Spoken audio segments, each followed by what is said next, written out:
एक छोटं गाव होतं, जिथे सर्वच आनंदी आणि सुखी होते.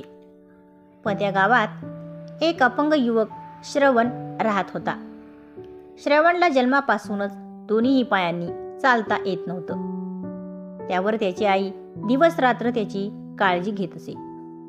पण श्रवण त्याच्या अपंगतेबद्दल नेहमीच खचलेला असायचा. एक दिवस श्रवणच्या आईने त्याला सांगितले, श्रवण, जीवनात अनेक आव्हाने आहेत, पण तू एकटा नाहीस. आशा सोडू नकोस. तुला अशी गोष्ट सापडेल जी तुझे जीवन बदलून टाकेल. श्रवणने ते ऐकले, पण तो तरीही निराश राहिला.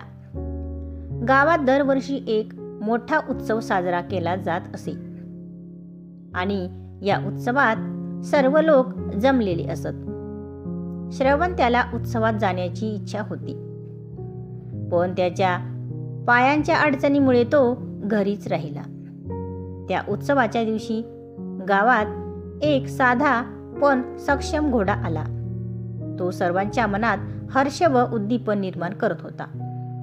एका वृद्ध व्यक्तीने श्रवणला सांगितले, तू घोड्यावर बसला असतास तर तुझ्या आयुष्यात हा उत्सव काही कमी झाला नसता. श्रवणच्या मनात विचार आला, काय माझ्या आयुष्यात काही खास असू शकत का? मग त्याने ठरवलं की त्याला परिश्रम करायचे आहेत. तो शेताच्या कामामध्ये मदत करायला लागला. हलकी हलकी चालण्याचे शिक्षण घेतलं. गेली काही वर्ष श्रवणने त्याच्या मनाला शारीरिक अडचणींना मात देत मेहनत केली. एक दिवस उत्सवाच्या दिवशी श्रवण घोड्यावर बसण्यास सक्षम झाला. त्याच्या आईने त्याला एक सुंदर पोशाख भेट दिला आणि उद्यापनाने त्याने उत्सवात सहभाग घेतला. गावकऱ्यांनी त्याला पाहून जोरदार टाळ्या वाजवल्या. त्याच्या साहसाला सर्वांनी सलाम केला.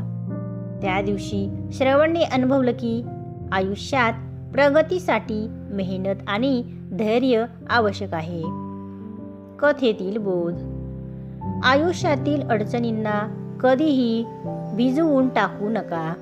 मेहनत, धैर्य आणि आशा यामुळे आपण आपल्या स्वप्नांना पूर्ण करू शकतो आणि त्या क्षणात सर्व जगाला प्रेरित करू शकतो.